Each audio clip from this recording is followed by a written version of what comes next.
الحمد لله رب العالمين، والصلاة والسلام على أشرف الأنبياء والمرسلين وخاتم النبيين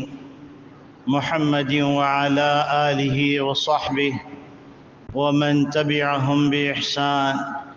ودعا بدعوتهم إلى يوم الدين. أما بعد، فأعوذ بالله من الشيطان الرجيم. بسم الله الرحمن الرحيم. قال الله تبارك وتعالى: قل إن كنتم تحبون الله فاتبعوني يحببكم الله ويغفر لكم ذنوبكم. وقال النبي صلى الله عليه وسلم: لا يؤمن أحدكم حتى أكون أحب إليه من والده وولده والناس أجمعين، أو كما قال عليه الصلاة والسلام. میرے محترم بزرگوں، عزیز دوستوں، دینی اسلامی بھائیوں، اللہ رب العالمین کے نزدیک محمد عربی صلی اللہ علیہ وسلم کی محبوبیت اتنی بڑی ہوئی ہے کہ اگر کوئی شخص نبی کریم صلی اللہ علیہ وسلم کی سنتوں کی پیروی کرنے لگے، ان کی زندگی کو اپنانے لگے، تو وہ شخص اللہ کا محبوب بن جاتا ہے۔ قرآن کریم کے اندر مختلف انبیاء علیہم السلام کے واقعات ہیں، اور مختلف انبیاء پر ان کی قوموں کے اعتراضات کا ذکر ہے، لیکن قرآن کے اسلوب کو آپ دیکھیے تو نظر آئے گا کہ کسی نبی پر اعتراض کیا تو اس نبی کے ذریعے سے ہی اللہ رب العالمین نے اس قوم کو جواب دلوایا۔ قوم نے کہا: اِنَّا نَرَاكَ فِي صَفَاحَةٍ، ہم آپ کو بیوقوفی میں دیکھ رہے ہیں۔ تو اللہ رب العالمین نے جواب دلوایا، کہا: یا قوم لیس بی صفاحة ولکنی رسول من رب العالمین۔ کہیں قوم نے اعتراض کیا کہ ہم نے آپ کو ضلال اور گمراہی کے اندر پایا ہے،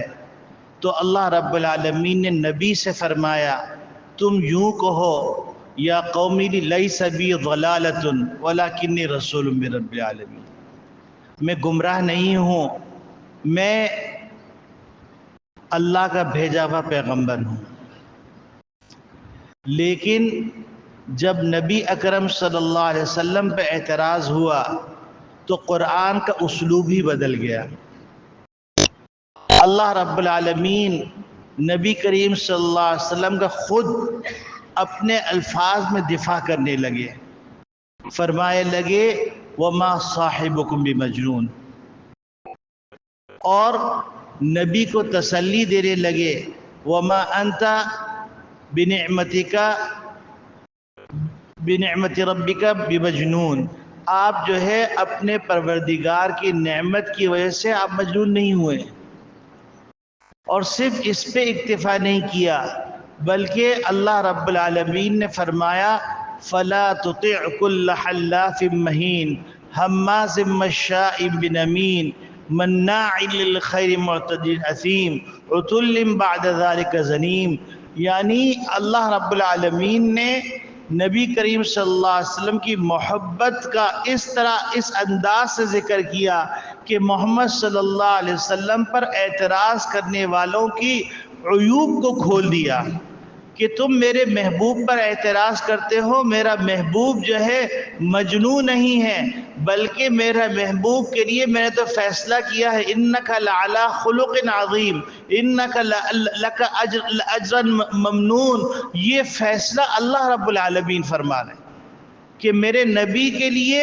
بے شمار انعامات ہیں، میرے نبی بہترین اخلاق سے متصف ہے، اور ان کے مد مقابل لوگ جو ہیں وہ حلاف ہیں، مناع ہیں،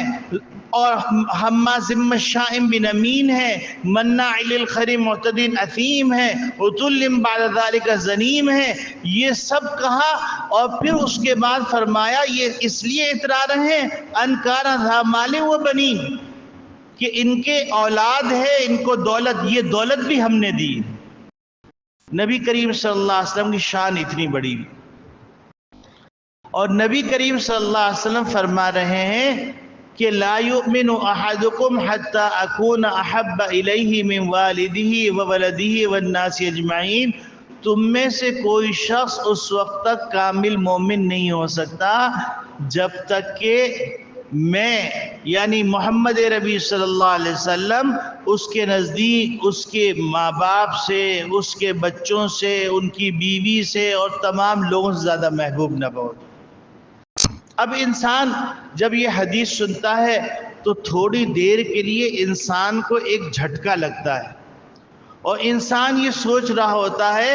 کہ اگر موازنے کا معاملہ آتا ہے تو کہیں پر باپ کی محبت نظر آتی ہے، کہیں بچوں کی محبت نظر آتی ہے، کہیں پر جو بیوی کی محبت نظر آتی ہے، کہیں پر کسی کی محبت نظر آتی ہے، کسی کی محبت نظر آتی ہے۔ تو محدثین نے اس حدیث کی تشریح کے اندر محبت کی تقسیم کی ہے اور بتلایا ہے کہ محبت کی کس قسم کا مطالبہ ہم سے کیا گیا ہے اور کس قسم کے مطالبے میں ہم کو مجبور کر ڈالا گیا ہے۔ محبت کی تین قسمیں ہیں۔ ایک محبت طبعی ہے جو محبت اضطراری ہوتی ہے، وہ محبت جس محبت کے اندر انسان مجبور ہوتا ہے، اس محبت کا ہم سے مطالبہ نہیں کیا گیا ہے۔ اس محبت کے ذیل میں تین قسمیں آتی ہیں، ایک محبت شفقت ہے، ایک محبت اجلال ہے، ایک محبت لذت ہے۔ محبت شفقت یہ باپ کی بیٹے کے ساتھ، باپ کی بیٹی کے ساتھ جو محبت ہوتی ہے، اور محبت اجلال وہ محبت ہوتی ہے جو بیٹے کی باپ کے ساتھ یا شیخ کے ساتھ جو مرید کی محبت ہوتی ہے وہ محبت اجلال، اور محبت لذت وہ محبت ہوتی ہے جو بیوی کے ساتھ ہوتی ہے۔ یہ تینوں محبتیں محبت طبعی ہیں، ان محبتوں کا انسان سے مطالبہ نہیں کیا گیا کیونکہ لا یکلف اللہ نفسا الا وسعها، اللہ رب العالمین نے کسی کو بھی پابند نہیں کیا ہے اس کی طاقت سے زیادہ کسی بات کا۔ پھر محبت عقلی ہے اور محبت شرعی ہے۔ محبت عقلی یہ ہے کہ محبوب ایک چیز کا مطالبہ کر رہا ہے لیکن نبی کریم صلی اللہ علیہ وسلم کی شریعت، نبی کریم صلی اللہ علیہ وسلم کا لائحہ و مذہب وہ دوسری چیز کا مطالبہ کر رہا ہے، تو انسان کو جب اختیار دیا جاتا ہے تو وہ نبی کے طریقے کو اختیار کرتا ہے اور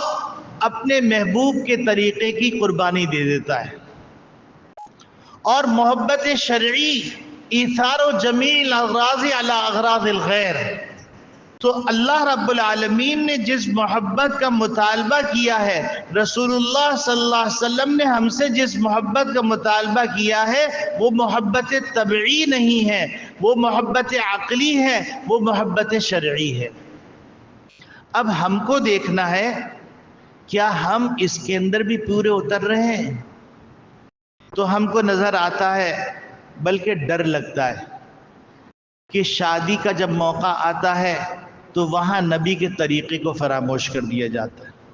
کوئی خوشی کا موقع آتا ہے وہاں نبی کے طریقے کو فراموش کر دیا جاتا ہے، جہاں پر دین اور دنیا کا ٹکراؤ ہوتا ہے اور دنیا کے مفادات نظر آتے ہیں تو نبی کی شریعت کو پامال کر دیا جاتا ہے۔ تو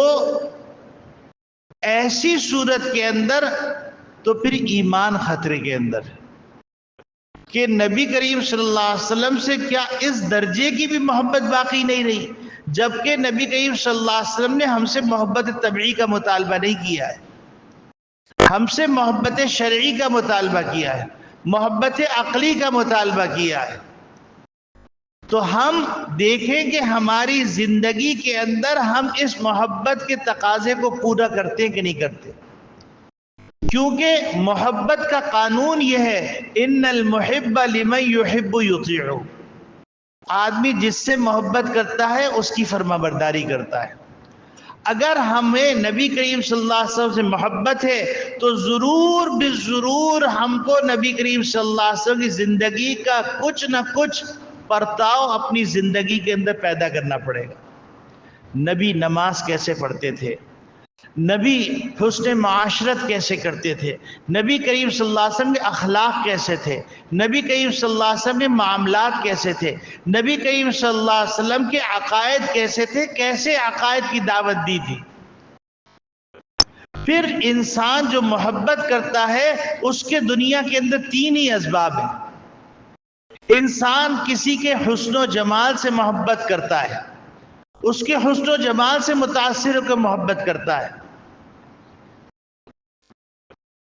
اور ہم دیکھتے ہیں کہ نبی کریم صلی اللہ علیہ وسلم کے جمال کا یہ عالم ہے کہ ایک صحابی فرماتے ہیں کہ نبی کریم صلی اللہ علیہ وسلم منقش چادر اوڑھے ہوئے بیٹھے ہوئے تھے، 14ویں کا چاند نکلا ہوا تھا،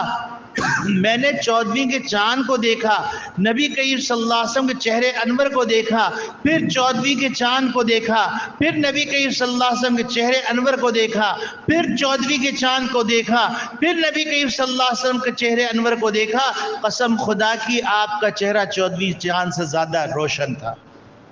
نبی کریم صلی اللہ علیہ وسلم کی شان تو یہ تھی۔ نبی کریم صلی اللہ علیہ وسلم جہاں سے گزر جاتے لوگوں کو پتہ چل جاتا تھا کہ یہاں سے نبی کریم صلی اللہ علیہ وسلم گزرے ہیں۔ کیوں؟ وہ پورا علاقہ مہک جاتا تھا، وہ پورا علاقہ معطر ہو جاتا تھا۔ نبی کریم صلی اللہ علیہ وسلم کے ایک صحابی حضرت انس رضی اللہ تعالیٰ عنہ فرماتے ہیں کہ میں نے آج تک کسی ریشم کو ایسا نہیں پایا جو نبی کریم صلی اللہ علیہ وسلم کے دست مبارک سے زیادہ ملائم ہو۔ نبی کریم صلی اللہ علیہ وسلم کے حسن و جمال کا یہ عالم تھا۔ نبی کریم صلی اللہ علیہ وسلم کے جمال کا تو یہ عالم تھا کہ نبی کریم صلی اللہ علیہ وسلم کے بارے میں جب قصیدہ پڑھنے لگے حضرت حسان ابن ثابت رضی اللہ تعالیٰ عنہ فرمائے لگے وَأَحْسَنُ مِنْكَ لَمْ تَرَ قَطُّ عَيْنِي، کوئی آنکھ ایسی ہے ہی نہیں اور میری آنکھ بھی ایسی نہیں ہے کہ آپ سے زیادہ حسین و جمیل کو کسی کو دیکھا ہو۔ وَأَجْمَلَ مِنْكَ لَمْ تَلِدِ النِّسَاءُ، اور کسی ماں نے آپ سے زیادہ جمیل اور آپ سے زیادہ خوش طبع پیدا نہیں کیا۔ خلقت مبرأ من کل عیبی، آپ کو تمام عیوب سے پاکیزہ پیدا کیا گیا ہے۔ کأنک قد خلقت کما تشاء، یہ ایسے جیسے کہ آپ کو آپ کی منشا کے مطابق پیدا کیا گیا۔ حضرت عائشہ صدیقہ رضی اللہ تعالیٰ عنہ فرماتی ہیں لواحی زلیخا لو رأین جبینہ، لواحی زلیخا لو رأین جبینہ لآثرن بقطع القلوب علی الید۔ زلیخا کو ملامت کرنے والی عورتوں نے حضرت یوسف علیہ السلام کو دیکھا تو اپنی انگلیاں کاٹ ڈالی، اور میرے محبوب کے حسن و جمال کا یہ عالم ہے کہ اگر زلیخا کی ملامت کرنے والی عورتیں میرے محبوب کی جبین اطہر کو دیکھتی تو اپنے کلیجے کو چیر ڈالتی۔ نبی کریم صلی اللہ علیہ وسلم کے حسن و جمال کا یہ عالم تھا۔ اور آپ صلی اللہ علیہ وسلم کے کمالات کو اگر دیکھیے تو انسان کسی کے کمال سے متاثر ہو کر محبت کرتا ہے، تو نبی کریم صلی اللہ علیہ وسلم کے کمالات کا آغاز نبی کریم صلی اللہ علیہ وسلم کے کمالات کا آغاز پیدائش سے ہی شروع ہو گیا تھا۔ بہت سارے واقعات ہیں، میں مختصر کر کے عرض کرتا ہوں کہ عربوں کے دستور کے مطابق حضرت محمد صلی اللہ علیہ وسلم کو حضرت حلیمہ سعدیہ رضی اللہ تعالیٰ عنہا پہ پیش کیا گیا کہ وہ پرورش کے لیے اپنے گاؤں لے جائیں تاکہ گاؤں کے ماحول کے اندر وہ چست اور توانا ہوں اور مضبوط ہوں اور خالص آب و ہوا ان کو ملے۔ تو وہ عرب کے دستور کے مطابق ہر عورت پر نبی کریم صلی اللہ علیہ وسلم کو پیش کیا گیا، لیکن جب عورتوں کو پتہ چلتا کہ نبی کریم صلی اللہ علیہ وسلم یتیم ہیں تو چھوڑ دیتی کہ ان کا حق الخدمت دینے والا کوئی نہیں۔ لیکن کسی کو یہ پتہ نہیں تھا یہ یتیم نہیں ہے، در یتیم ہے، یہ یکتا موتی ہے، اس کا حق الخدمت دینے والا لوگوں کے گمان سے زیادہ حق الخدمت دینے والا ہے۔ تو حضرت حلیمہ سعدیہ رضی اللہ تعالیٰ عنہ کے سامنے جب نبی کریم صلی اللہ علیہ وسلم کو پیش کیا گیا تو حضرت حلیمہ سعدیہ رضی اللہ تعالیٰ عنہ نے اپنے شوہر سے کہا واللہ لأذهبن الى ذاک الیتیم فلآخذنہ، قسم خدا کہ میں یتیم بچے کو لے کے جاؤں گی۔ تو ان کے شوہر نے کہا لا علیکی عسى اللہ ان یجعل لنا فیہ البرکہ، کوئی بات نہیں تم لے لو، ہو سکتا ہے اللہ رب العالمین اس بچے کے صدقے میں ہمارے لیے برکت کا فیصلہ فرما دے۔ حضرت حلیمہ سعدیہ رضی اللہ تعالیٰ عنہ فرماتی ہیں کہ نبی کریم صلی اللہ علیہ وسلم ایسے مولود مسعود تھے کہ ان کو گود لینے تھا کہ حلیمہ کی زندگی بدل گئی۔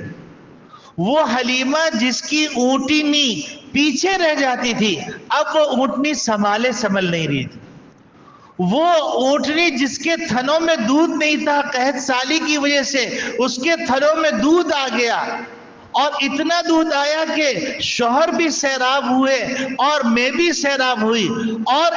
ان کے ساتھ جو ان کے رضائی بھائی تھے وہ بھوکے رہتے تھے۔ لیکن اب حال یہ ہے کہ حضور اکرم صلی اللہ علیہ وسلم کو بھی پیٹ بھر دودھ ملا اور ان کے رضائی بھائی کو بھی پیٹ بھر دودھ ملا،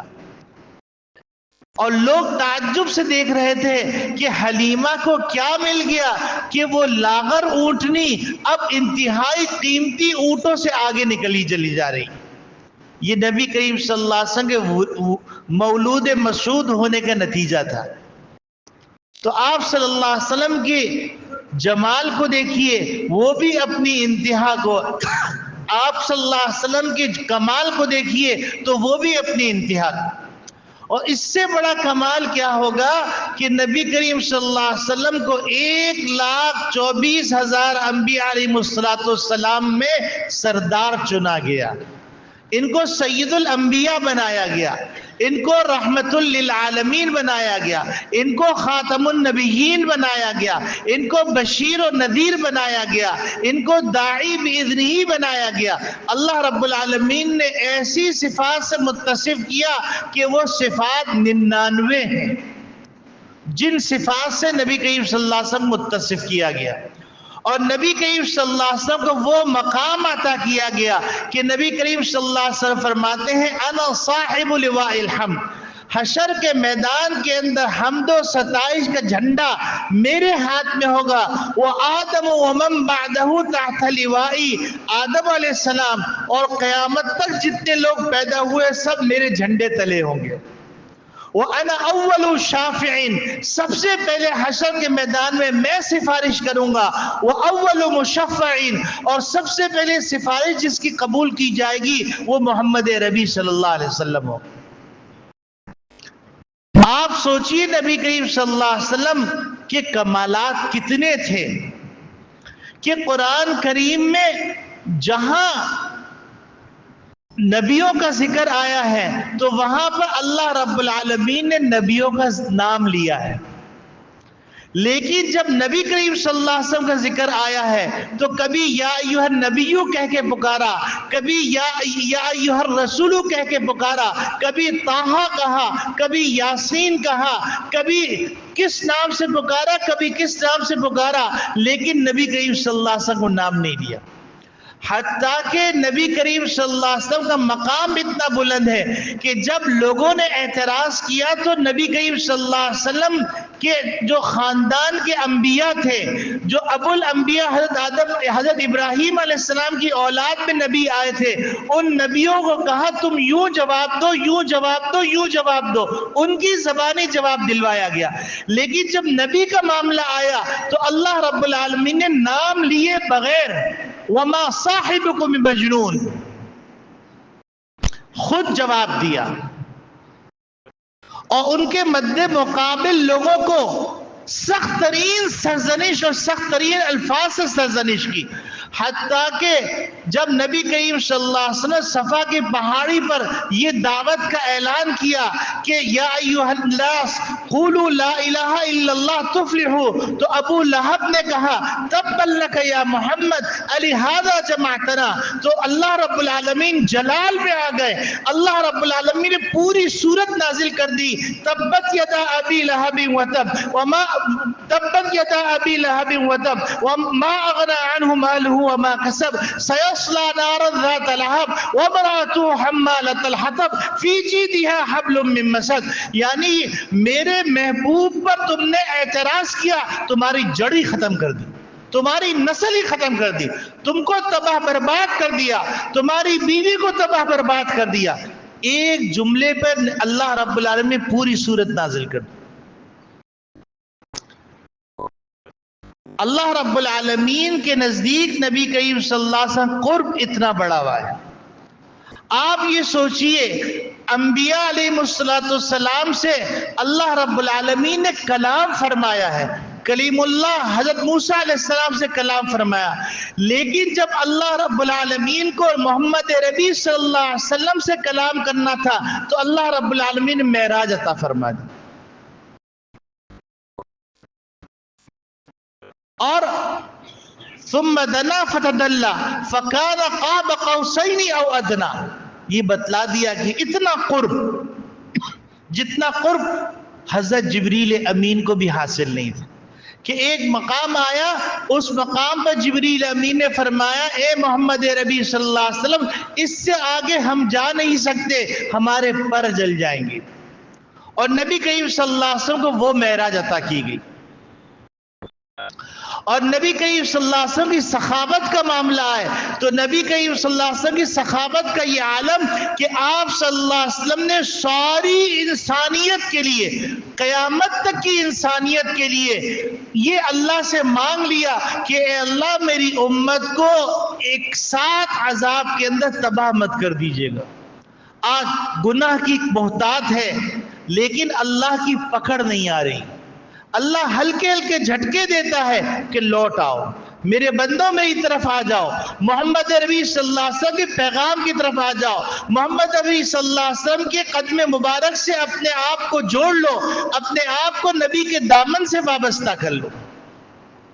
تو میرے عزیزوں بات یہی ہے کہ محمد سے وفا تو ہم تیرے ہیں، یہ جہاں چیز ہے کیا لوح و قلم تیرے، جس کا نتیجہ یہ ہوا کہ حضرت عمر بن الخطاب رضی اللہ تعالیٰ عنہ مدینے کے اندر ہیں، اور حضرت عمر خطاب رضی اللہ تعالیٰ عنہ آواز دے رہے یا ساریت الجبل، تو دور 1500 کلومیٹر کے فاصلے پر لشکر ان کی آواز سن رہا ہے۔ یہ محمد نبی صلی اللہ علیہ وسلم غلامی کا نتیجہ تھا۔ محمد نبی صلی اللہ علیہ وسلم کا کمال دیکھیے کہ نبی کریم صلی اللہ علیہ وسلم نے ہم سب کو جہنم سے نکالنے کر